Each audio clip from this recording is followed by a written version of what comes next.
ನಾರಾಯಣಂ ಒಂದೇ ಭಕ್ತಾಭೀಷ್ಟಫಲಪ್ರದಂ ಉಪಲಕ್ಷಣಮೇತತ್ ಅದೇನ ಹಿಂದಿಂದ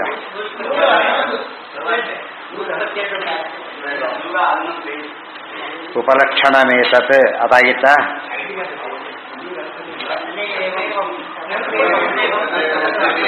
ನನ್ವಥಾಪಿ ದೃಶ್ಯತದ ಮನ್ಯಂತೆ ನಿರ್ದೇಶಂ ಪರಮಂ ಸುಖಂ ಅರ್ಥಾಭ್ಯಾಂ ಜಯಸಾಂ ಸುಖಂ ಶಾಶ್ವತಂ ಯಸ್ಯ ಅದೃಶ್ಯಸ್ಯ ಇಲ್ಲ ಇದಾಗಬೇಕು ಹಿಂದಿಂದ ಹೃದಬ್ಜಗೋ ಹರಿಹಿ ಅದೇನಾ?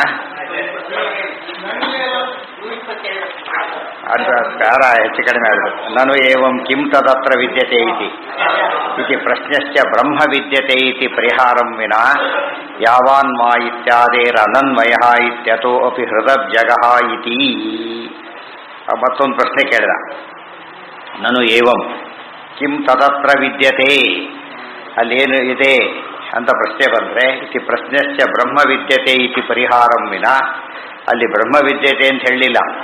ಯಾವಾನ್ವಾ ಇತ್ಯಾದೇರ ಅನನ್ವಯ ಇತ್ಯತೋಪಿ ಹೃದಬ್ಜಗಃ ಇತಿ.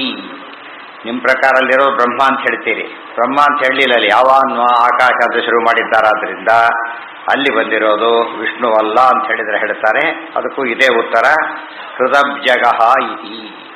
ಸರ್ವಾಶ್ರಯ ಇತ್ಯಾದಿ ಸರ್ವವಿಹ ಅನ್ವೇತಿ ಅಯಮರ್ಥ. ಸರ್ವಾಶ್ರಯ ಅಂತಿಂದ ಏನೇನು ಹೇಳಿದ್ರು ಅದಿಷ್ಟು ಕೂಡ ಇದಕ್ಕೆ ಅನ್ವಯಿಸಿಕೊಂಡು ಓದಬೇಕು ಅಂತ ಅರ್ಥ. ಅವಾಗ ಏನು ಅರ್ಥ ಆಯಿತು? ಅಯಮರ್ಥ, ಇದು ಅರ್ಥ. ಕೀದೃಶಂ ತದತ್ರ ವಿದ್ಯತೆ ಇತಿ ಪ್ರಶ್ನೆ. ಯಾವಾನ್ ಪರಮಾತ್ಮ ಆಕಾಶಾಖ್ಯ ಪೂರ್ಣಗುಣಸ್ತಿಷ್ಠತಿ ತಾವಾನ್ ಪೂರ್ಣಗುಣೋ ಹೃದಬ್ಜಗಃ. ಕೀದೃಶಂ ತದತ್ರ ವಿದ್ಯತೆ ಇತಿ ಪ್ರಶ್ನೆ. ಯಾವಾನ್ ಅಲ್ಲಿ ಯಾರಿದ್ದಾನೆ ಅಂತ ಹೇಳೋದಕ್ಕೆ ಹೊರಟಿಲ್ಲ, ಹೇಗಿದ್ದಾನೆ ಅಂತ ಪ್ರಶ್ನೆ ಬಂದಿದ್ದರಿಂದ ಹಾಗೆ ಉತ್ತರ ಕೊಡ್ತಾ ಇದ್ದಾರೆ. ಯಾವಾನ್ ಪರಮಾತ್ಮ ಆಕಾಶಾಖ್ಯ ಪೂರ್ಣಗುಣಸ್ತಿಷ್ಠತಿ, ಪರಮಾತ್ಮ ಆಕಾಶ ಎಂಬ ಹೆಸರಿನಿಂದ ಪೂರ್ಣಗುಣನಾಗಿ ಇದ್ದಾನೆ ಅಂತ ಉತ್ತರ. ತಾವಾನ್ ಪೂರ್ಣಗುಣೋ ಹೃದಬ್ಜಗಃ ಹೃದಯನಾತ್, ಪರಮಾತ್ಮ ಆಕಾಶದೆಂದ ಹೆಸರಿನಿಂದ ಆಕಾಶದಲ್ಲಿ ಎಷ್ಟು ಪೂರ್ಣನಾಗಿದ್ದಾನೋ ಅಷ್ಟೇ ಪೂರ್ಣನಾಗಿ ಹೃದಬ್ಜಗಃ ಹೃದಯ ಕಮಲದಲ್ಲಿ ಅನುರೂಪದಲ್ಲಿ ಇದ್ದಾನೆ. ಇಷ್ಟಾದರೂ ಕೂಡ ಅಷ್ಟೇ ಪೂರ್ಣನಾಗಿದ್ದಾನೆ. ಹೃದಯ ಅಯನಾಥ್ ಹೃದಯ ನಾಮಕೆ ಹೃತ್ಪದ್ಮಸ್ಥ ಆಕಾಶೇ ವಿದ್ಯಮಾನಃ ಸಹ ಜಾವಾ ಪೃಥಿವ್ಯಾದಿ ಸರ್ವಾಶ್ರಯಃ ಅಕ್ಷರಃ ಸನ್ನವಿನಾಶಿ ಸನ್ ನಾಚ್ಯ ಜರಯಾ ಏತಜ್ಜೀರ್ಯತೆ ನ ವಧೇ ನಾಚ್ಯ ಹನ್ಯತೆ ಇತ್ಯಾದಿ ಇತಿ ಆದಿ ಬಿಟ್ಬಿಟ್ಟು ಇತ್ಯಾದ್ಯುಕ್ತ್ಯ ಇರಬೇಕಾದ್ರೆ ಇಲ್ಲೂ ತಪ್ಪಾಗಿದೆ. ಇತ್ಯಾದ್ಯುಕ್ತ್ಯ ದೇಹನಾಶೇಪಿ ಅನಶ್ಯನ್ ಸನ್ ವಿದ್ಯಮಾನ ಉಪಹತ ಪಾಪ್ಮ ಇತ್ಯಾದಿ ಉಕ್ತ ಅಪಹತ ಪಾಪ್ಮತ್ವಾದಿ ಲಿಂಗೈಃ ಸರ್ವೈರ್ಯುತಃ ಇತಿ ವಾಕ್ಯಾನ್ವಯ ಇತಿ. ಇದೇನಾಯ್ತು? ಅವರು ಒಂದೊಂದೇ ಓದ್ಕೊಂಡು ಹೋಗ್ತಾರೆ, ಒಂದೊಂದೇ ಓದಬಾರ್ದು, ಅವಿಷ್ಟು ಸೇರಿಸಿ ಓದಬೇಕು. ಆಗ ಅಲ್ಲಿರೋ ಪರಮಾತ್ಮ ಅಂತ ಹೇಳಿ ಆಯಿತು. ಹೇಗಿದ್ದಾನೆ ಅಂದರೆ ಆಕಾಶಾಖ್ಯನಾಗಿ ಎಷ್ಟು ಪೂರ್ಣಗುಣನಾಗಿದ್ದಾನೋ ಹೃದಯದಂಥ ಚಿಕ್ಕ ಸ್ಥಳದಲ್ಲಿದ್ದರೂ ಕೂಡ ಅಷ್ಟೇ ಪೂರ್ಣನಾಗಿದ್ದಾನೆ. ಅದು ದೇವರ ಮಹಿಮೆ. ಅಕ್ಷರ ಸನ್ನವಿನಾಶಿ, ಮತ್ತಿನ್ನೇನು ಹಿಂದೆ ಹೇಳಿದ್ದೆಲ್ಲ ಸೇರಿಸ್ಕೋಬೇಕು. ಏನೇನಾಗಿದ್ದಾನೆ? ಅಕ್ಷರ ಸನ್ನ ಸರ್ವಾಶ್ರಯ ಅಕ್ಷರ ಸನ್ನವಿನಾಶಿ ಸನ್ ನಾಶ್ಯ ಜರಯ ಏತಜ್ಜೀರ್ಯತೆ ನವತೆ ರಾಶ್ಯ ಹನ್ಯತೆ. ದೇಹ ಮುಪ್ಪಾದರೂ ದೇವರು ಒಳಗಿರ್ತಕ್ಕಂಥ ಪರಮಾತ್ಮ ಮುಪ್ಪಾಗೋದಿಲ್ಲ. ದೇಹ ಅಳಿದ್ರೂ ಕೂಡ ನವತೆ ರಾಶ್ಯ ಹನ್ಯತೆ, ಅವನು ನಾಶ ಹೊಂದೋದಿಲ್ಲ. ಇತ್ಯಾದ್ಯುಕ್ತ್ಯ ದೇಹನಾಶೇಪಿ ಅನಶ್ಯನ್ ಸನ್, ದೇಹ ಜೀವ ಹೃದಯ ಕಮಲ ಅದರಲ್ಲಿ ಪರಮಾತ್ಮ ಇದ್ದಾನೆ. ಆಗ ಪ್ರಶ್ನೆ ಏನು ಬಂತು? ದೇಹವೇ ನಾಶ ಆಯಿತು, ಜೀವ ಸತ್ತೋದು ಅವಾಗೇನಾಗ್ತಾನೆ ಅಂತ ಕೇಳಿದ್ರೆ ನಾಶ ಆಗೋದಿಲ್ಲ. ಪರಮಾತ್ಮ ದೇಹ ನಾಶವಾದಾಗ ಒಳಗಿರೋ ಜೀವ ಬೇರೆ ಕಡೆ ಹೋದ, ಜೀವ ನಾಶ ಆಗಲಿಲ್ಲ, ಬೇರೆ ಕಡೆ ಹೋದ. ಪರಮಾತ್ಮ ಮಾತ್ರ ಹೃದಯದಲ್ಲಿ ಯಾವಾಗಲೂ ಇರ್ತಾನಾದ್ರಿಂದಾಗಿನೇ ದೇಹನಾಶ ಪ್ರಯುಕ್ತವಾದಂಥ ನಾಶ ದೇವರಿಗೆ ಇಲ್ಲ. ದೇಹದ ಬರತಕ್ಕಂಥ ಮುಪ್ಪಿನ ನಿಮಿತ್ತ ಮುಪ್ಪೂ ಇಲ್ಲ, ನಾಶದ ನಿಮಿತ್ತ ನಾಶನೂ ಇಲ್ಲ.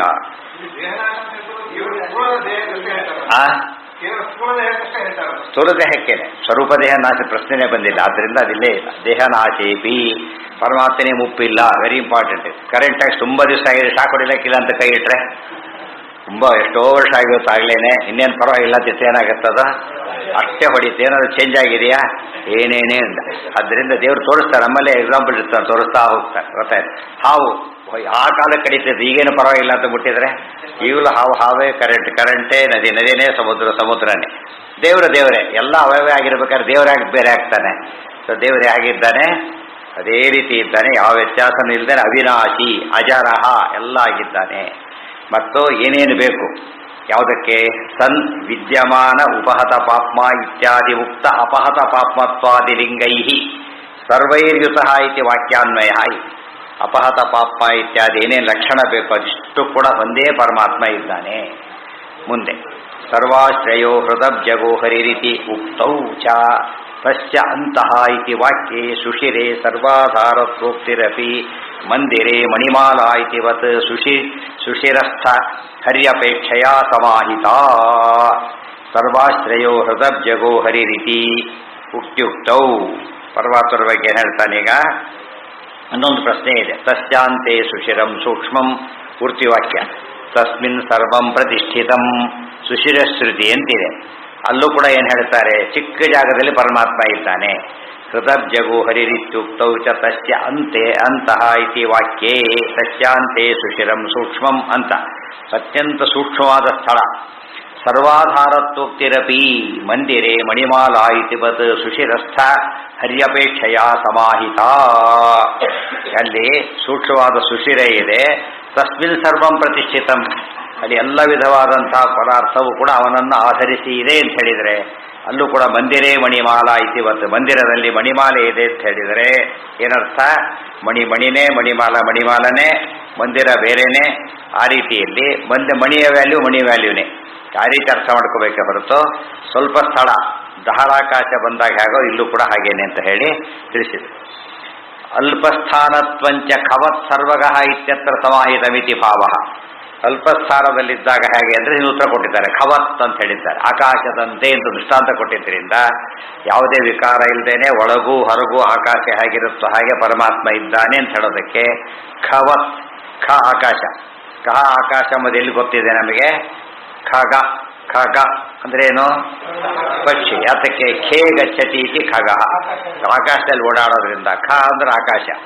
ಸೊ ಪರಮಾತ್ಮ ಆಕಾಶದಂತೆ ಇದ್ದಾನೆ ಅಂತ ಹೇಳಿದಾಗ ಒಂದು ದೃಷ್ಟಾಂತ ಇದೆ. ದೇವರೆಲ್ಲ ಕಡೆ ಇದ್ದಾರೆ ಅನ್ನೋದಕ್ಕೂ ದೃಷ್ಟಾಂತ, ಎಲ್ಲೂ ನಿರ್ವಿಕಾರನಾಗಿದ್ದಾನೆ ಅಂತ ಹೇಳೋದಕ್ಕೂ ದೃಷ್ಟಾಂತ. ಆದ್ದರಿಂದ ಖವತ್ ಅನ್ನೋ ಪದ ಬಹಳ ಮುಖ್ಯ. ನನು ವ್ಯೋಮ್ನಃ ಅಂಶತೋ ಅಲ್ಪಸ್ಥಾನಮಿತಿ ಉಪಪತ್ತೌ ಅಪಿ ವಿಷ್ಣೋರ ಅಂಶತೋಪಿ ವ್ಯಾಪ್ತತ್ವಾತ್ ನ ಖವದುತ್ಪತ್ತಿರಿತ್ಯಸ್ಯಾಪಿ ಉತ್ತರಂ ಪೂರ್ಣಗುಣೋ ಹೃದಬ್ಜಗ ಇತಿ.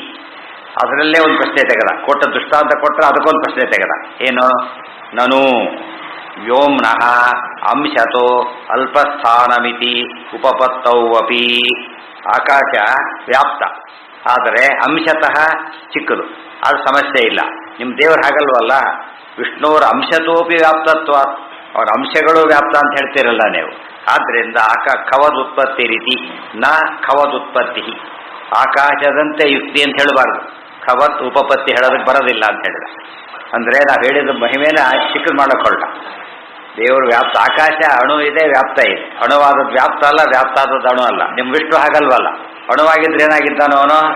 ಅಂಶತೋಪಿ ವ್ಯಾಪ್ತಿ ಇರೋದ್ರಿಂದ ಆಕಾಶ ದೃಷ್ಟಾಂತ ಕೊಟ್ಟು ಹೇಳಕ್ಕೆ ಹೋಗಬಾರದು ಅಂತ ಹೇಳಿದ. ಅದಕ್ಕೆ ಹೇಳ್ತಾರೆ ಪೂರ್ಣ ಗುಣೋ ಹೃದಬ್ಜಗ ಇತಿ. ಅದಕ್ಕೆ ಉತ್ತರ ಸರ್ವಗತತ್ವಾದಿ ಪೂರ್ಣಪೂರ್ಣತ್ವೇನೈವ ಹೃದಬ್ಜಗತತ್ವಸ್ಯ ಏಷ ಆತ್ಮ ಅಂತರ್ಹೃದಯೇ ಜಾಯಾನ್ ಇತ್ಯಾದಿ ಶ್ರುತಿ ಪ್ರಸಿದ್ಧೇ ರೀತಿ ಹೇರರ್ಥ ಅಚಿಂತ್ಯ ಶಕ್ತಿಯೋಪಪತ್ತೇ ರೀತಿ ಭಾವ. ಏನು ಉತ್ತರ ಅಂದರೆ ಅಚಿಂತ್ಯ ಶಕ್ತಿ, ಇದು ಇಂಪಾರ್ಟೆಂಟ್. ಆಕಾಶ ಜಡ, ಆದ್ದರಿಂದ ಅದಕ್ಕೇನು ಹೇಳೋದಕ್ಕೆ ಹೋಗೋದಿಲ್ಲ, ಅಚಿಂತ್ಯ ಶಕ್ತಿ ಪ್ರಶ್ನೆ ಬರಲಿಲ್ಲ. ಆದರೆ ಪರಮಾತ್ಮ ಎಂಥವನು ಅಂದರೆ ಅಚಿಂತ್ಯ ಶಕ್ತಿಯಿಂದ ಅತಿ ಚಿಕ್ಕದಾಗದಲ್ಲೂ ಇದ್ದಾನೆ, ಅಂಶತಃ ವ್ಯಾಪ್ತನೂ ಆಗಿದ್ದಾನೆ. ಗೊತ್ತಾಯ್ತಾ? ಅವನಿಗೆ ಪೂರ್ಣ ಗುಣತ್ವನೂ ಇದೆ. ಆಕಾಶಕ್ಕೆ ಅಂಶತಃ ಬಂದಾಗ ಆ ವ್ಯಾಪ್ತತ್ವ ಇಲ್ಲ, ಅಂಶಕ್ಕೆ ವ್ಯಾಪ್ತತ್ವ ಇಲ್ಲ, ವ್ಯಾಪ್ತಕ್ಕೆ ಅಂಶತ್ವ ಇಲ್ಲ. ದೇವರೇನಾಗಿದ್ದಾನೆ? ಎರಡೂ ಆಗಿದ್ದಾನೆ. ಅದ್ಯಾಕೆ ಸಾಧ್ಯ ಅಂದರೆ ಅವು ಅಚಿಂತ್ಯ ಅದ್ಭುತ ಶಕ್ತಿ. ನಾವು ದೇವರಲ್ಲ ಅಂಬದೇ ಅದಕ್ಕೆ ಕಾರಣ. ಅವ್ರು ಗ್ರೇಟ್ ಅಂತ ಉಪಯೋಗಿಸ್ತೇವಿಲ್ಲ, ನಾವು ಮನುಷ್ಯರಲ್ಲಿ ಏನಂತ ಉಪಯೋಗಿಸ್ತೇವೆ? ದೊಡ್ಡ ಸಾಧನೆ ಮಾಡಿದಾಗ ಗ್ರೇಟ್ ಅಂತ ಹೇಳ್ತೇವೆ ಇಲ್ಲೋ? ಜೀವನಾಗಿದ್ದು ವೈಲಕ್ಷಣ್ಯ ಹೊಂದಿರಬೇಕಾದ್ರೆ ಜೀವನೇ ಅಲ್ಲದ ಪರಮಾತ್ಮ ಅಚಿಂತ್ಯಾದ್ಭುತ ಶಕ್ತಿ ಹೊಂದೋದು ಏನು ಆಶ್ಚರ್ಯ ಇದೆ. ಅಚಿಂತ್ಯಾದ್ಭುತ ಶಕ್ತಿ ಯಾರಿಗೆ ಹೇಳಬಾರ್ದು? ಜೀವರಿಗೆ ಹೇಳಬಾರ್ದು. ಅದೇ ಮತ್ತು ಸಾಮಾನ್ಯ ದೇವತೆಗಳು ಹೇಳಬಾರ್ದು. ಯಾರಿಗೆ ಹೇಳಬೇಕದನ್ನ? ಸ್ವತಂತ್ರನಾದ ಪರಮಾತ್ಮನಿಗೆ ಹೇಳಬೇಕು. ಯಾಕಂದ್ರೆ ಉಳಿದ್ರಲ್ಲಿ ಏನೇ ತಗೊಂಡ್ರು ಒಂದು ಸುಲಭ ಕಾರಣ ಅಚಿಂತಾದ್ಯತೆ ಹೇಳಬೇಕಾಗಿಲ್ಲ. ಏನು ಹೇಳಿದ್ರೆ ಸಾಕು ಬೇರೆಯವರಿಗೆ. ದೇವರ ಅನುಗ್ರಹ ಅಂತ ಹೇಳ್ಬಿಟ್ರೆ ಮುಗಿದು. ದೇವರ ಅನುಗ್ರಹ ಅಂತ ಹೇಳಾಗಿಲ್ಲ. ಯಾತಕ್ಕೆ? ಅವನೇ ಏನು ಹೇಳ್ಬೇಕಾತನಿಗಾಗ? ಅಚಿಂತ್ಯಾದ್ಭುತ ಶಕ್ತಿ. Very important. ಮಹಾಲಕ್ಷ್ಮಿಗೂ ಅಚಿಂತ್ಯಾದ್ಭುತ ಹೇಳಬಾರದು. ಆದರೆ ಬ್ರಹ್ಮಗಳ ಅಪೇಕ್ಷೆಯ ಭಾರಿ ಶಕ್ತಿ ಇದೆ, ಅದ್ರ ಬಗ್ಗೆ ಯೋಚನೆ ಮಾಡಾಗೇ ಇಲ್ಲ. ಆದರೆ ದೇವರ ಅನುಗ್ರಹ ಅಂತ ಇದೆಯಲ್ಲ, ಅದು ಸಾಕು. ಆದರೆ ದೇವರಿಗೆ ಮಾತ್ರ ಇನ್ನೊಬ್ಬನವರು ಪ್ರಶ್ನೆ ಬರಲಿಲ್ಲ. ಆದ್ದರಿಂದ ಎಲ್ಲಿದೆ ಶಕ್ತಿ? ಅದು ಎಂಥ ಶಕ್ತಿ? ಅದ್ಭುತವಾದ ಶಕ್ತಿ. ನಮ್ಮಲ್ಲಿ ಅದ್ಭುತವಾದ ಶಕ್ತಿ ಇಲ್ಲ. ಮಹಾಲಕ್ಷ್ಮಿಗೂ ಇಲ್ಲ ಅದ್ಭುತ ಶಕ್ತಿ ದೇವರಿಗಿದೆ. ಆದರೆ ಇನ್ನೊಂದೇನಿದೆ ಅಂದರೆ ಅಚಿಂತ್ಯ. ಅಚಿಂತ್ಯ ಅಂದ್ರೇನು? ಚಿಂತನೆಗೆ ಮೀರಿದ, ಚಿಂತನೆ ಬಿಯಾಂಡ್ ಇಮ್ಯಾಜಿನೇಷನ್ ಅಂತ ಅಷ್ಟು ಜಾಸ್ತಿ ಇದೆ. ನಮಗೆ ಬಿಯಾಂಡ್ ಇರಲ್ಲ, ಮಹಾಲಕ್ಷ್ಮಿಗೂ ಬಿಯಾಂಡ್ ಇಮ್ಯಾಜಿನೇಷನ್. ಅಂಥ ಶಕ್ತಿ ಪರಮಾತ್ಮನಿಗೆ. ಈಶ್ವರ ಅದನ್ಯತ್ರ ಅನಾಲೋಚನೆ ಸರ್ವ ವಿಷಯಂ ಲಕ್ಷ್ಮೀ ಜ್ಞಾನ. ಅಂದರೆ ನಮಗೆ ಅಚಿಂತ್ಯ, ನಮಗೇನೇನೋ ಅಚಿಂತ್ಯ ಸಾಮಾನ್ಯವಾದದ್ದಲ್ಲ. ಆದರೆ ದೇವರ ಬಗ್ಗೆ ಮಹಾಲಕ್ಷ್ಮಿಗೂ ಕೂಡ ಅಚಿಂತ್ಯವಾದ ಮಹಿಮೆ ದೇವರಲ್ಲಿರೋದ್ರಿಂದ ಅದು ಹೇಗೆ ಅಂತ ಕೇಳೋದಕ್ಕೆ ಹೋಗಲೇಬೇಡ. ಏನು? ಹೌದು ಹೌದು ಹೌದು, ಅಷ್ಟೇನೆ. ಇವೆಲ್ಲ ಜಗತ್ತು ಪರ್ವತದ ಚೂರಿಂದ just as very small part. ಅಂಶ ಅಂದ್ರೆ ಏನರ್ಥ ಅಲ್ಲಿ? ಅಂದ್ರೆ ಅಂಶ. ಎಂಥ ಅಂಶ? ಭಿನ್ನ ಅಂಶ. ಅದೇ ಅಂಶ ಅಂತ ಹೇಳಿದ್ರೆ ಐಕ್ಯ ಬಂದ್ಬಿಡುತ್ತೆ. ಹಿಂದೆ ಸ್ವರೂಪಾಂಶ, ವಿಭಿನ್ನಾಂಶ ಅಂತ ಎರಡು ಅಂಶಗಳಿದೆ. ಆ ಅರ್ಥ ಹೇಳಬೇಕು. ಏನು? ಅನಿರ್ವಚನೆ ಹೇಳಬಾರ್ದು. ಅನಿರ್ವಚನೆ ಎಂಬುದು ಏನದು? ಆ್ಯಕ್ಚುಲಿ ಒಳ್ಳೆ ಪದ. ಅದು ಅದ್ವೈತ ಉಡುಪೇಶ್ ಕೇಳಿಸ್ಬಿಟ್ಟಿದ್ದಾರೆ. ಅದು ಅನಿರ್ವಚನೆ ಅಂದ್ರೆ ಬೇರೆ ಅರ್ಥ ಇಟ್ಕೊಂಡ್ಬಿಟ್ಟಿದ್ದಾರೆ ಅವರು. ಏನದು? ತತ್ವ ಅಲ್ಲ ಅಂತ ಅರ್ಥ ಇಟ್ಟರು. ಹಾಗಲ್ಲ, ಆ ಅರ್ಥ ಹೇಳಬಾರದು. ಇಲ್ಲಿ ಅಚಿಂತ್ಯಾದ್ಭುತನೇ ಅರ್ಥ. ಅದು ನಿತ್ಯ ಹೇಳಿ ನೀವು ಏನಂತ ಅನಿರ್ವಚನೆ ಅಂತ ಹೇಳಿ. ಏನರ್ಥ ಅದಕ್ಕೆ?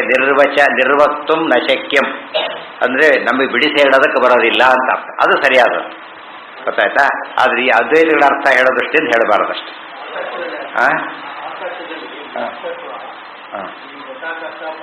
ಹೌದು ಹೌದು ಹೌದು.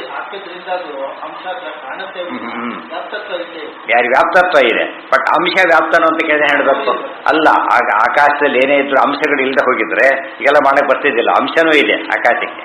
ಆಕಾಶ ಅಖಂಡ ಆದರೂ ಕೂಡ ಏನಿದೆ ಅದಕ್ಕೆ? ಅಂಶಗಳಿದೆ. ಅಂಶಗಳಿಲ್ಲದೆ ಹೋಗಿದ್ರೆ ಏನಾಗ್ತಿತ್ತಾಗ? ಇದ್ದೇ ಇದೆ. ಅದು ಎಂಥ ಅಂಶ? ಅದು ಈ ಅಂಶದಲ್ಲಿ ಏನಿಲ್ಲ. ಉದಾಹರಣೆಗೆ ಇಷ್ಟು ಜಾಗದಲ್ಲಿ ದೊಡ್ಡ ಅರಮನೆ ಕಟ್ಟಿ ಅಂದರೆ ಸಾಧ್ಯ ಇಲ್ಲ. ಯಾತಕ್ಕೆ? ಆಕಾಶಕ್ಕೆ ಸಾಧ್ಯ ಇಲ್ಲ. ಗೊತ್ತಾಯ್ತು? ಅಂಶ ಇರೋದು ಹೌದು. ಅಲ್ಲೂ ಕೂಡ ಪ್ರಶ್ನೆ ಬಂತು. ನೀವೇನು ಪ್ರಶ್ನೆ ಉತ್ತರ ಕೊಟ್ಟಿದ್ದಾರೆ ಉಪಾಧಿ ಖಂಡನದೊಳಗೆ. ಏನಂತ ಕೊಟ್ಟಿದ್ದಾರೆ? ಆಕಾಶದಲ್ಲಿ ಅಂಶ ಇಲ್ಲ. ಗೊತ್ತಾಯ್ತಾ? ಈ ಘಟಾಕಾಶ ಮಠಾಕಾಶ ಅಂಶ ಹುಟ್ಟಿತು ಅಲ್ಲ. ಏನಂತ ಹೇಳಿದ್ದಾರಲ್ಲಿ? ಇರೋದು ಕಾಣಿಸುತ್ತೆ ಅಷ್ಟೇ. ಗೊತ್ತಾಯ್ತು? ವಿದ್ಯಮಾನಶ್ಚ ಭೇದಶ್ಚ ಜ್ಞಾಪಕೋ ನೈವಕಾರಕ. ಮರಿಬಾರದು. ಸೃಷ್ಟಿ ಮಾಡೋ ಶಕ್ತಿ ಅದಕ್ಕಿಲ್ಲ. ಘಟ ಮಠ ಇತ್ಯಾದಿಗಳಿಗೆ ಏನು ಶಕ್ತಿ ಇಲ್ಲ? ಆಕಾಶಕ್ಕೆ ಇಲ್ಲದೆ ಇರತಕ್ಕಂಥ ಅಂಶ ಸೃಷ್ಟಿ ಮಾಡಿಲ್ಲ. ಇರೋ ಅಂಶನೇ ಹೇಳ್ತಾರೆ. ಗೊತ್ತಾಯ್ತು? ಅದರಿಂದ ಅಷ್ಟೇನೆ. ಬಟ್ ಅಂಶ ತಗೊಂಡಾಗ ಆಕಾಶದ ಅಂಶ ವ್ಯಾಪ್ತ ಅನ್ನೋದು ಏನು ಹೇಳ್ಬೇಕು ಅದಕ್ಕೆ? ಅಲ್ಲ, ಅಂಶ ವ್ಯಾಪ್ತ ಅಂದರೆ ಅದು ವ್ಯಾಪ್ತ ಅಲ್ಲ. ನಮಗೆ ಗೊತ್ತಿದೆ ವ್ಯಾಪ್ತ ಅಲ್ಲ. ಆದರೆ ಆಕಾಶ ಹೌದು. ಆಕಾಶದಲ್ಲಿ ವ್ಯಾಪ್ತ ರೂಪನೂ ಇದೆ, ಅಂಶ ರೂಪನೂ ಇದೆ. ದೇವರಲ್ಲಿ ಆದರೆ ಅಂಶ ರೂಪಕ್ಕೆ ಏನಿಲ್ಲ, ವ್ಯಾಪ್ತ ರೂಪದ ಶಕ್ತಿ ಇಲ್ಲ. ದೇವರಿಗೆ ವ್ಯಾಪ್ತ ರೂಪನೂ ಇದೆ, ಅಂಶ ರೂಪನೂ ಇದೆ. ಅಂಶ ರೂಪನೂ ಹೇಗಿದೆ? ವ್ಯಾಪ್ತ ರೂಪ ಇದ್ದ ಹಾಗೆ ಇದೆ. ಇದ್ಯಾಕೆ ಸಾಧ್ಯ? ಅದು ಅಚಿಂತ್ಯಾದ್ಭುತ ಶಕ್ತಿ. ಆಗ ದೇವರ ಗ್ರೇಟ್ ಮಹಿಮೆ, ಮಹಾತ್ಮೆ, ಜ್ಞಾನ ನಮ್ಗೆ ಹೇಳಕ್ಕೆ ಬರೋದಿಲ್ಲ. ಅಷ್ಟು ದೊಡ್ಡದು ಅಂತ ಹೇಳಿದರೆ ಅದು ಭಕ್ತಿ ಜಾಸ್ತಿ ಆಗುತ್ತೆ. ಗೊತ್ತಾಯ್ತಾ? ಹೇಳಕ್ಕೆ ಬಂದಾಗ ಏನಾಯಿತು? ಒಂದು ಸ್ಥಿತಿ ಬಂತು. ಆದರೆ ದೇವರ ಬಗ್ಗೆ ಹೇಳೋದಕ್ಕೆ ಹೊರಟಾಗ ಎಲ್ಲ ತರ್ಕಗಳು ಫೇಲ್ ಆಯಿತು. ನೈಷಾ ತರ್ಕೇನ ಮತಿರಾಪನೇಯ ಅಂದರೂ ಒಂದೇ, ಅಚಿಂತ್ಯಾದ್ಭುತ ಶಕ್ತಿ ಅಂದರೂ ಒಂದೇ. ಯಾವುದರಿಂದನೂ ಎಕ್ಸ್ಪ್ಲೇನ್ ಮಾಡೋಕ್ಕೆ ಸಾಧ್ಯವಿಲ್ಲದಷ್ಟು ದೇವರ ಮಹಿಮೆ ಜಾಸ್ತಿ ಇದೆ ಅಂತ ನಾವು ಹೇಳಿದ್ದಲ್ಲ. ಅದು ವೇದಗಳೇ ಹಾಗೆ ಹೇಳ್ತಾ ಇದೆ. ವೇದಾದಿ ಶಾಸ್ತ್ರಗಳೇ ಹೇಳ್ತಿರೋದ್ರಿಂದ ಅದು ಯಾವ ಅನುಪತ್ತಿಯೂ ಇಲ್ಲ. ಯಾರಿಗೆ? ಅಂದ್ರೆ ಏನು ತಪ್ಪದ್ರಲ್ಲಿ? ಏನು ತಪ್ಪಿಲ್ಲ. ದೇಶಕಾಲದ ಸಮ ಅಂತ ಗುಣದ ಅನಂತ ಹೇಳ್ಬಿಟ್ಟಿದ್ದೇವೆ ಈಗಾಗಲೇ. ಮಹಾಲಕ್ಷ್ಮಿಗೂ ವ್ಯಾಪ್ತತ್ವ ಇದೆ, ಆದರೆ ಏನಿಲ್ಲ, ದೇವರಂತಹ ಹಿರಿಮೆ ಇಲ್ಲ, ಅಚಿಂತ್ಯಾದ್ಭುತ ಇಲ್ಲ. ಅದನ್ನು ಒಪ್ಪಿಟ್ಟಿರೋದ್ರಿಂದ ಸಮನ ಅಂತ ಒಪ್ಪಿಕೊಂಡು ಮೂರು ಹೇಳಿಲ್ಲ, ಒಂದೆರಡು ಹೇಳಿರೋದಷ್ಟೇ. ಮೂರರಲ್ಲಿ ದೇಶತಃ, ಕಾಲತಃ ಮತ್ತು ಗುಣತಃ ಮೂರು ಬೇಕು. ಅದರಲ್ಲಿರೋದು ಎರಡರಲ್ಲಿ ಮಾತ್ರ ಸಾಮ್ಯ. ಯಾವುದರಲ್ಲಿ? ದೇಶತಃ ಮತ್ತು ಕಾಲತಃ. ಗುಣತಃ ಇಲ್ಲ. ಅದರಿಂದಾಗೇನೆ ಅನಂತಾಂಶ ಕಡಿಮೆ ಆಗುತ್ತೆ. ವ್ಯಾಪ್ತತ್ವ ಒಬ್ಬ ಮಹಾಲಕ್ಷ್ಮಿಗಿದೆ, ಆದರೆ ಅದು ಭಗವದ್ ಅಧೀನವಾಗಿರೋದರಿಂದ ಸ್ವಾತಂತ್ರ್ಯ ಇಲ್ಲ, ಹೊರಟೋಯ್ತು. ಜನಾರ್ದನ ಇತಿ ಸಂಸಾರಾರ್ಥಕೋ ಹೃದಬ್ಜಗ ಇತಿ ಮುಕ್ತ್ಯ. ಅದಕ್ಕೆ ಹೇಳಿದ್ದೇನಂತ, ಸರ್ವಗತತ್ವಾದಿ ಪೂರ್ಣಗುಣತ್ವೇನೈವ ಹೃದಬ್ಜಗತತ್ವಸ್ಯ. ಸರ್ವಗತತ್ವಾದಿ ಗುಣಪೂರ್ಣತ್ವವನ್ನೇ ಇಟ್ಕೊಂಡಿದ್ದಾರೆ. ಅಣುತ್ವ ಇದೆ, ಅಣುತ್ವದಲ್ಲೇ ಸರ್ವಗತತ್ವ ಇದೆ. ಇದು ಸ್ವಾರಸ್ಯ. ಅಣುತ್ವದಲ್ಲೇ ಸರ್ವಗತತ್ವ ಇದೆ, ಸರ್ವಗತತ್ವದಲ್ಲೇ ಅಣುತ್ವ ಇದೆ. ನಾವು ಬರೀ ಸಾಮಾನ್ಯ ವ್ಯಾಪ್ತಿ ದೃಷ್ಟಿಯಿಂದ ಅಲ್ಲ, ದೇವರು ಹಾಗೇ ಇದ್ದಾನೆ. ಅದೇನಂತ ಕೇಳಿ, ಏಷ ಆತ್ಮ ಅಂತರ್ಹೃದಯೇ ಜಾಯಾನ್, ಅಲ್ಲೂ ಜಾಯಾನ್ ದೊಡ್ಡವನಾಗೇ ಇದ್ದಾನೆ. ಅಥೋ ಜಾಯಾಂಶ್ಚ ಪುರುಷ, ಆ ರೀತಿ ಇತ್ಯಾದಿ ಶ್ರುತಿ ಪ್ರಸಿದ್ಧೇ ರೀತಿ ಹೇರರ್ಥ. ಶ್ರುತಿಯಾಗಿ ಹೇಳ್ಬಿಟ್ಟಿದೆ, ಆದ್ದರಿಂದ ನಾವು ಕಲ್ಪನೆ ಮಾಡಲಿಲ್ಲ. ಕಲ್ಪನೆ ಅಂತ ಯಾವಾಗ ಹೇಳಬೇಕಾಗಿತ್ತು ನೀವು? ಆಧಾರ ಇಲ್ಲದೆ ಹೇಳಿದರೆ ಕಲ್ಪನೆ ಇದು. ಆಧಾರ ಇಲ್ಲದೆ ಹೇಳಿದಾಗ ಏನಲ್ಲ ಅದು, ಯಾವ ರೀತಿ ಹೇಳೋದಕ್ಕೆ ಸಾಧ್ಯ ಇಲ್ಲ ಅಂತ ಹೇಳಿ ತಿಳಿಸಿದರು. ಇದಿಷ್ಟು ಕೂಡ ಅದು ಹೇರರ್ಥ ಅಂದರೆ ಈ ಶಬ್ದಕ್ಕೆ ಅರ್ಥ ಅದು. ಜನಾರ್ದನ ಇತಿ ಸಂಸಾರಾರ್ಧಕೋ ಹೃತಬ್ಜಗ ಇತ್ಯುಕ್ತ್ಯ ಪರಂಜ್ಯೋತಿರುಪಸಂಪದ್ಯ ಸ್ವೇನ ರೂಪೇಣ ಅಭಿನಿಷ್ಪದ್ಯತೆ.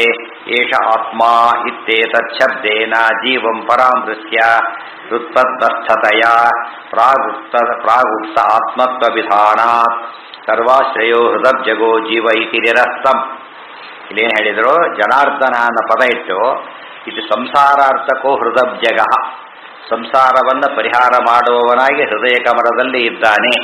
ಇತಿ ಮುಕ್ತ್ಯ, ಈ ರೀತಿಯಾದ ಮಾತಿನಿಂದ ಪರಂಜ್ಯೋತಿ ಉಪಸಂಪದ್ಯ, ಪರಂಜ್ಯೋತಿಯಾದ ಪರಮಾತ್ಮನನ್ನ ಉಪಸಂಪದ್ಯ ಸಮೀಪಿಸಿದ ಮೇಲೆ ಸ್ವೇನ ರೂಪೇಣ ವಿನಿಷ್ಪದ್ಯತೆ, ತನ್ನ ಸ್ವರೂಪದಲ್ಲಿ ಜೀವ ಇರ್ತಾನೆ. ಏಷ ಆತ್ಮ, ಇದು ಜೀವ, ಅವರು ಪರಮಾತ್ಮ. ಇತ್ಯೇತಚ್ಛಬ್ದೇನ, ಏತಚ್ಛಬ್ದ ಅಂದರೆ ಏಷಃ, ಏತಚ್ಛಬ್ದೇನ ಜೀವಂ ಪರಾಮೃಶ್ಯ ಕೃತಜ್ಞಸ್ಥತೆಯ ಪ್ರಾಗುಕ್ತ ಆತ್ಮತ್ವ ವಿಧಾನಾತ್ ಸರ್ವಾಶ್ರಯೋ ಹೃದಬ್ಜಗ ಜೀವ ಇತಿ ನಿರಸ್ತ. ಅಲ್ಲಿ ಬಂದಿರಬೇಕಾದ್ರೆ ಏನು ಮಾಡಿಕೊಂಡ? ವಾಕ್ಯ ಇರೋದು ಹೀಗೆ, ಪರಂಜ್ಯೋತಿಯಾದ ಪರಮಾತ್ಮನ ಹೊಂದಿದ ಮೇಲೆ ತನ್ನ ರೂಪದಿಂದ ಈ ಆತ್ಮ ಇರ್ತಾನೆ. ಇಲ್ಲಿ ಆತ್ಮ ಅಂದ್ರೆ ಏನು ಮಾಡ್ಕೊಂಡವನು? ಈ ಪರಂಜ್ಯೋತಿ ಹೃದಯ ಕವದಿರೋ ಜೀವ ಅಂತಲೇ ಅರ್ಥ ಮಾಡ್ಕೊಂಡ್ಬಿಟ್ಟು. ಅರ್ಥ ಮಾಡ್ಕೊಳ್ಬಾರ್ದು, ಯಾಕೆ ಜನಾರ್ದನ ಅನ್ನೋ ಪದ ಇದೆ. ನಿಷ್ಪದ್ಯತೆ ಅಂದರೆ ಅದು ಔಟ್ಕಮ್ ಅಂತ ಅರ್ಥ. ಈ ಪದದ ಔಟ್ಕಮ್ ಅದು ಬಂತು. ಆತ್ಮ ಶಬ್ದಕ್ಕೆ ಸ್ವೇನ ರೂಪೇಣ ಕೊನೆಗೆ ಜೀವನ ಸ್ವರೂಪ ಮುಚ್ಚೋಗ್ಬಿಟ್ಟಿತ್ತು. ಈಗ ದೇವರ ಹತ್ರ ಮೇಲೆ ಏನಾಯ್ತು? ಈಗ ಸ್ವೇನ ರೂಪೇಣ ನಿಷ್ಪದ್ಯತೆ, ತನ್ನ ಸ್ವರೂಪದಲ್ಲಿ ಉಳ್ಕೊಂಡು ಬಿಡ್ತಾನೆ. ಹೃದಬ್ಜಗೋ ಜೀವ ಇತಿ ನಿರಸ್ತಂ. ಆ ಜೀವನೇ ಹೃದಬ್ಜಗ ಅಂತ ಹೇಳಬಾರ್ದು. ಯಾತಕ್ಕೆ? ಅವರು ಸರ್ವಾಶ್ರಯತ್ವಾದಿ ಇಲ್ಲ. ಜನಾರ್ದನ, ತನ್ನ ಸಂಸಾರ ನಾಶ ಮಾಡಿಕೊಳ್ಳೋ ಶಕ್ತಿ ಅವನಿಗೆ ಇಲ್ಲೇ ಇಲ್ಲ ಅಂದಮೇಲೆ ಜನಾರ್ದನ ಶಬ್ದವಾಚ್ಯತ್ವ ಯಾರಿಗಿಲ್ಲ? ಜೀವನಿಗಿಲ್ಲ. ಯಾತಕ್ಕೆ? ಪರಮಾತ್ಮ ಜನಃ ನಾ ಜಾಯತೆ ಇತಿ ಜನಃ, ಅವನಿಗೆ ಹುಟ್ಟಿಲ್ಲ. ಮತ್ತು ಉಳಿದವರ ಸಂಸಾರ ನಾಶ ಮಾಡ್ತಾರೆ. ಜೀವನಿಗೆ ಹುಟ್ಟು ಇದೆ, ಸಂಸಾರ ನಾಶ ಮಾಡೋ ಶಕ್ತಿನೂ ಇಲ್ಲ ಅಂದಮೇಲೆ ಅವನು ಜೀವನಲ್ಲ ಅಂತ ಹೇಳಿ ಉಪನಿಷತ್ತಲ್ಲಿ ಬಂದ ವಿಚಾರನ ಆಚಾರ್ಯರು ಜನಾರ್ದನ ಪದ ಸೂಚಿಸಿಬಿಟ್ಟಿದ್ದಾರೆ. ಜ್ಯೋತಿ ಪದೋಕ್ತಸ್ಯ ಮೋಚಕಶ್ಚೈವ ಮಹೇಶಃ ಇತಿ ಪರಾಮೃಶ್ಯನ್ ಆತ್ಮತ್ವೋಕ್ತೆ ಜೀವ ಪರಾಮರ್ಶ್ಯಾಭಾವಾದಿತಿ.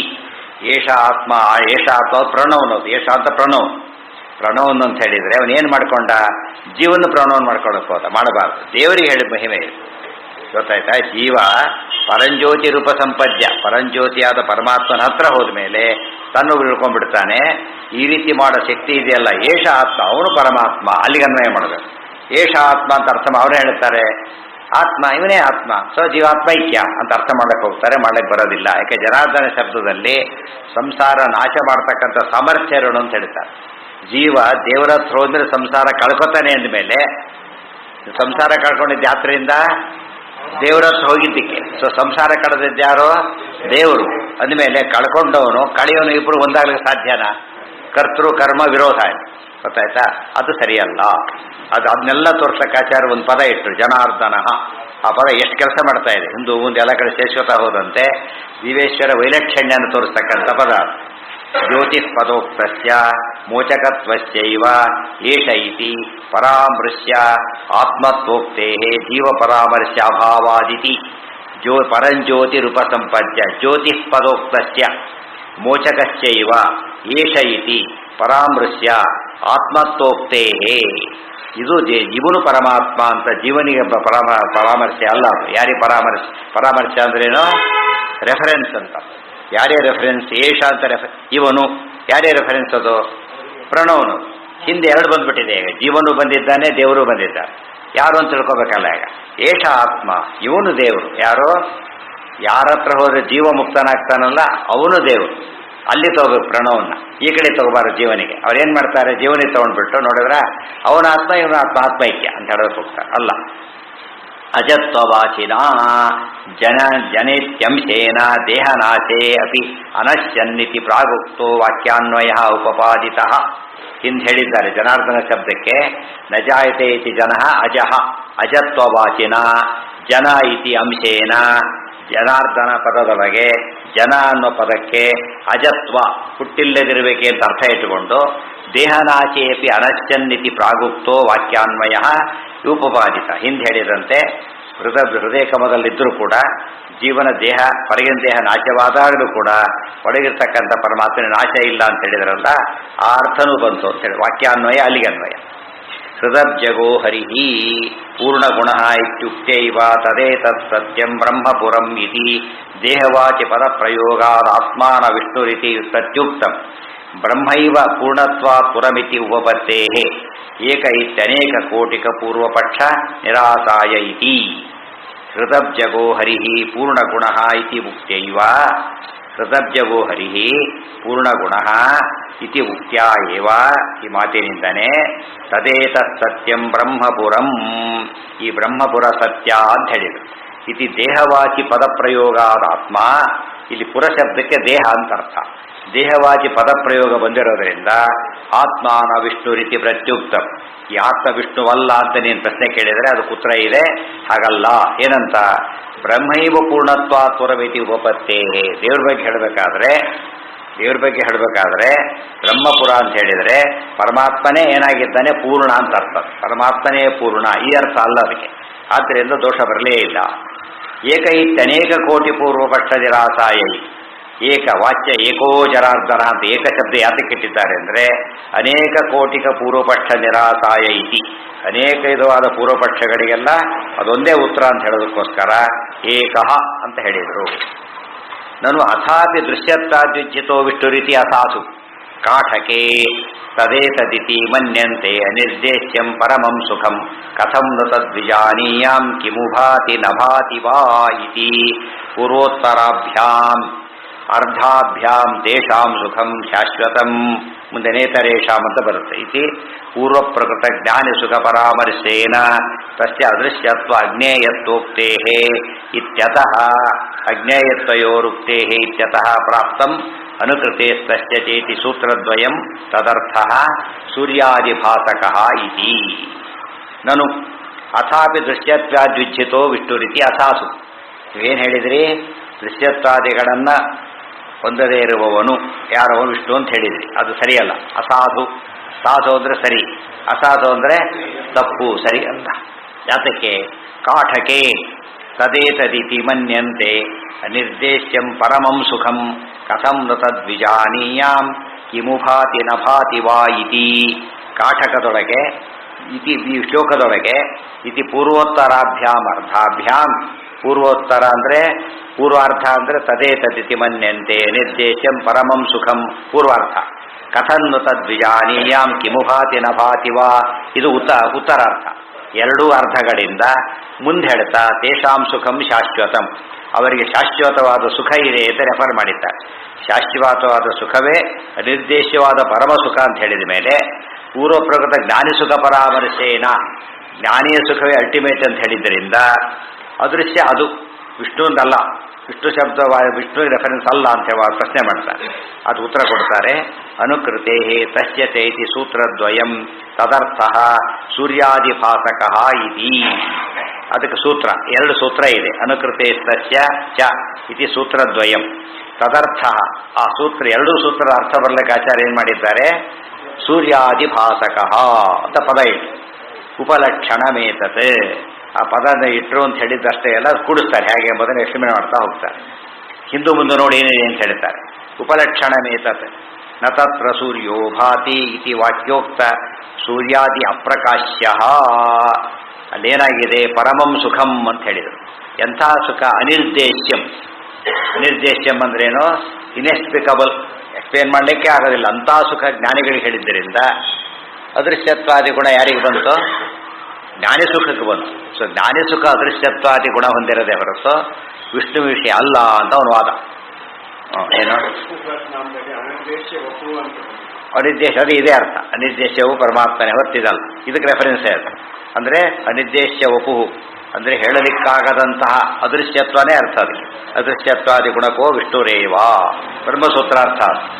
ಅರ್ಧಾಭ್ಯಾಂ ಪೂರ್ವ ಪ್ರಕೃತ ಜ್ಞಾನಿ ಸುಖ ಪರಾಮರ್ಶೇನ ಅಂತ ಪ್ರಶ್ನೆಗೆ ಉತ್ತರ ಏನಂತ? ನತತ್ರ ಸೂರ್ಯು, ಹಿಂದೂ ಮುಂದೆ ನೋಡು ಸರಿಯಾಗಿ, ಅಲ್ಲಿ ಅನಿರ್ದೇಶ್ಯತ್ವ ಇತ್ಯಾದಿ ಹೇಳಿರೋದು ಯಾರಿಗೆ ಅಂದರೆ ನತತ್ರ ಸೂರ್ಯೋ ಭಾತಿ ನ ಶಶಾಂಕೋ ನ ಪಾವಕಃ ಪೂರ್ತಿ ಇರೋದು ಅಲ್ಲಿ ಬಂದಿದೆ. ನತದ್ಭಾಸಯತೆ ಸೂರ್ಯೋ ಭಗವದ್ಗೀತಾ, ಇಲ್ಲಿ ಕಠೋಪನಿಷತ್ತು. ಇಲ್ಲಿ ನನ್ನ ಲೋಕ ಅಂತ ತದ್ಧಾಮ ಪರಮಮ್ಮ, ಇಲ್ಲಿ ಮದ್ಧಾಮ ಪರಮಮ್ಮ ಅಲ್ಲಿ. ಅವನ ಹೆಸರು ಹಾಗೆ ಅಂತ, ಅವನ ಮನೆ ಹಾಗೆ, ತೇಜಸ್ ಹಾಗೆ, ಇದು ನನ್ನ ತೇಜಸ್ ಹಾಗೆ ಅಂತ ಹೇಳ್ತಾರೆ. ಸೊ ಕಠೋಪನಿಷತ್ತಿನ ಪರಬ್ರಹ್ಮನೇ ಕೃಷ್ಣ ಅಂತಾಯ್ತು. ನತಸ್ಯ ಭಾಸ ಸರ್ವವಿದಂ ವಿಭಾತಿ. ಪರಮಾತ್ಮ ಎಂಥವನು ಅಂದರೆ ಸೂರ್ಯಾದಿಗಳಿಗೆ ಪರಮಾತ್ಮನಿಗೆ ಬೆಳಕೊಡೋ ಶಕ್ತಿ ಇಲ್ಲ. ಗೊತ್ತಾಯ್ತಾ? ಸೂರ್ಯಾದಿಗಳಿಗೆ ಪರಮಾತ್ಮನ ಪಡೋ ಶಕ್ತಿ ಹೇಗಿಲ್ಲ ಅಂದರೆ, ಒಬ್ಬ ಖದ್ಯೋತ ಮಿಣುಕುಳ ನಿಂತ್ಕೊಂಡಿತು, ಸೂರ್ಯ ಅಲ್ಲಿದ್ದಾನೆ, ಎಲ್ಲ ಒಬ್ಬ ಮಿಣುಕುಳ ಏನು ಸೂರ್ಯನ ಬೆಳಗ್ತಾ ಇದೆ ಅಂತ ಹೇಳ್ತಾರೆ ಯಾರು ಕೂಡ. ಸೂರ್ಯನ ಬೆಳಕಿನಿಂದ ಏನದು? It is nothing. ಸೂರ್ಯನ ಮುಂದೆ ಮಿಣುಕು ಹುಳ ಹೇಗೋ, ದೇವರ ಮುಂದೆ ಬ್ರಹ್ಮರುದ್ರಾದಿ ದೇವತೆಗಳೆಲ್ಲ ಏನಾಗಿಬಿಡ್ತಾರೆ? ಅಷ್ಟೆಲ್ಲ ಆಗಿಬಿಡ್ತಾರೆ. ಅಷ್ಟು ಪ್ರಕಾಶ ಜಾಸ್ತಿ ಇದೆ ದೇವರು. ಅವಾಗ ಅನುಸಂಧಾನ ಮಾಡಬೇಕು. ಬ್ರಹ್ಮ ಸೂರ್ಯ ಸೂರ್ಯಾದಿಗಳೇ ದೇವರ ಮುಂದೆ ಡಲ್ ಆಗಬೇಕಾದ್ರೆ ನಾವು ಮಾಡೋ ಮಂಗಳಾರತಿ ಏನಾಗಬೇಕು? ಅದಕ್ಕೆ ಅದನ್ನೇ ಚಿಂತನೆ ಮಾಡಬೇಕಾಗ್ತದೆ. ನಾವು ಮಾಡೋ ಸೇವೆನೇ ಹೊರತು ಅದೇನಲ್ಲ, ದೇವರಿಗೆ ನಾವು ಕೊಡೋ ಭೋಗ ಅಲ್ಲ. ನಾವು ಅದರಿಂದ ದೇವರು ಏನೇನು ಉಪಕಾರ ಮಾಡ್ತಾ ಇಲ್ಲ ಅಂತ ಅನುಸಂಧಾನ ಇರಬೇಕು. ಏನಾಗ ಅಹಂಕಾರ ಬರುತ್ತಿದ್ದ ಹೋದರೆ ಏನಂತ? ಬೆಳಗ್ಗೆ ಇಷ್ಟು ಜನ ಮಂಗಳಾರತಿ ಮಾಡಿ ಮಾಡಿ ಮಾಡಿ ಸೂರ್ಯ ಹೊಡಿತಿದ್ದಾನೆ, ಅದೇನರ್ಥ? ಅದಕ್ಕೆ ತಪ್ಪು. ಎಷ್ಟೇ ಮಿಣುಕೊಂಡು ಬಂದರೂ ಕೂಡ ಆ ಬೆಳಕು ತನ್ನ ತೋರಿಸೋಕ್ಕೂ ಸರಿಯಲ್ಲ, ಅದು ದೇವ್ರನ್ನೇನು ತೋರಿಸುತ್ತದು. ಅದಕ್ಕೆ ನತತ್ರ ಸೂರ್ಯೋ ಭಾತಿ. ಆ ಸೂರ್ಯನ ಶಕ್ತಿ, ದೇವರ ಶಕ್ತಿ ಎಷ್ಟಂತ ಅಂತ ಕೇಳಿದರೆ ಎಷ್ಟು ಕಾಂಟ್ರಾಕ್ಟ್ ಏನು ಮಾಡ್ತಾರೆ, ಕಂಪೇರ್ ಆ್ಯಂಡ್ ಕಾಂಟ್ರಾಸ್ಟ್. ದೇವರನ್ನ ಬೆಳಗೋ ಶಕ್ತಿ ಯಾವ್ಯಾವ ಸೂರ್ಯಾದಿಗಳಿಗೂ ಇಲ್ಲ, ಅನಂತ ಸೂರ್ಯರಿಗೂ ಇಲ್ಲ. ಒಬ್ಬೊಬ್ಬ ಸೂರ್ಯನಿಗೆ ಆಗೋದಿಲ್ಲ ಅಲ್ಲ, ಅನಂತ ಸೂರ್ಯರು ದೇವರ ಮುಂದೆ ನಿಂತ್ಕೊಂಡ್ರು ಕೂಡ ಅಷ್ಟು ಜನ ಏನಾಗ್ಬಿಡ್ತಾರೆ? ಆಸ್ ಇಫ್ ನಾನ್ ಎಕ್ಸಿಸ್ಟೆಂಟ್, ಅಷ್ಟು ಜಲ್ಲ ಆಗಿಬಿಡ್ತಾರೆ. ಗೊತ್ತಾಯ್ತಾ? ಆದರೆ ಆ ದೇವರಿಂದಾಗಿನೇ ತಸ್ಯಭಾಸ ಸರ್ವವಿಧಂ ವಿಭಾತಿ. ಎಲ್ಲರೂ ಬೆಳಕೇನಾರು ಕೊಡುತ್ತೆ ಅಂದರೆ ದೇವರ ಅನುಗ್ರಹ. ಅವನಿಂದ ಬೆಳಕು ಬರೋದೇ ಹೊರತು ಅವನಿಗೆ ಬೆಳಕು ಕೊಡೋ ಶಕ್ತಿ ಯಾರಿಗೂ ಇಲ್ಲ. ಎಷ್ಟು ಇಂಪಾರ್ಟೆಂಟ್ ಇದು. ಇತಿ ವಾಕ್ಯೋಕ್ತ ಜಗತ್ ಪ್ರಕಾಶಕಶ್ಚ ಇತ್ಯಪಿ ಗ್ರಾಹ್ಯಂ. ಎರಡು ವಿಷಯ ಬಂತೆ. ಸೂರ್ಯಾದಿ ಅಪ್ರಕಾಶ್ಯ ಒಂದು, ಆಮೇಲೆ ಜಗತ್ ಪ್ರಕಾಶಕ ಎರಡು. ಸೂರ್ಯಾದಿಗಳಿಂದ ಬೆಳಗಲ್ಪಡದಿರುವಿಕೆ, ಸೂರ್ಯಾದಿ ಎಲ್ಲವನ್ನೂ ಬೆಳಗುವಿಕೆ, ಎರಡೂ ದೇವರಿಗಿದೆ. ಅಂದರೆ he not at all dependent, is totally independent and totally helpful to all others. ಇದು ದೇವರ ಮಹಿಮೆ. ಇದು ಜೀವನಿಗೆ ಹೇಗೆ ಅನ್ವಯ ಆಗುತ್ತೆ? ಇದು ಯಾರಿಗೆ ಅನ್ವಯ? ಇದು ದೇವರಿಗೆ.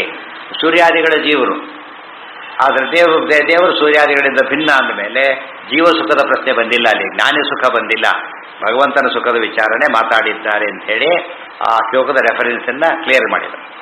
ಪೂರ್ವದನುಷಂಗ, ಹಿಂದಿನಂತೆ ಎಲ್ಲ ಸೇರಿಸ್ಕೊಂಡು ಓದಬೇಕು ಅಂತ ಹೇಳಿದರು. ತಮೇವ ಸುಭಾಂತಂ ಅನುಭಾತಿ ಸರ್ವಂ ಇತಿ ಉತ್ತರ ವಾಕ್ಯೆ ಯಸ್ಯ ಪರಮಾತ್ಮನೋ ರೂಪಂ ಅನಿರ್ದೇಶ್ಯಂ ಪರಮಂ ಸುಖಂ ಕಥಂ ನು ತದಿತಿ ಆವಿರ್ಭಾವಂ ಪ್ರಾರ್ಥಯಂತೆ. ತಂ ಪರಮಾತ್ಮಾನಂ ಭಾಂತಂ ಅನುಸೃತ್ಯ ಸರ್ವಂ ಸೂರ್ಯ ಚಂದ್ರ ತಾರಕಾದಿ ತೇಜೋಜಾತಂ ಭಾತಿ ಪ್ರಕಾಶತೆ ಇತ್ಯಾದಿನ ಶ್ರುತಃ ಸೂರ್ಯಾದಿಭಾಸಕಃ. ಅಲ್ಲಿಗೆ ಓಂ ಜನ್ಮ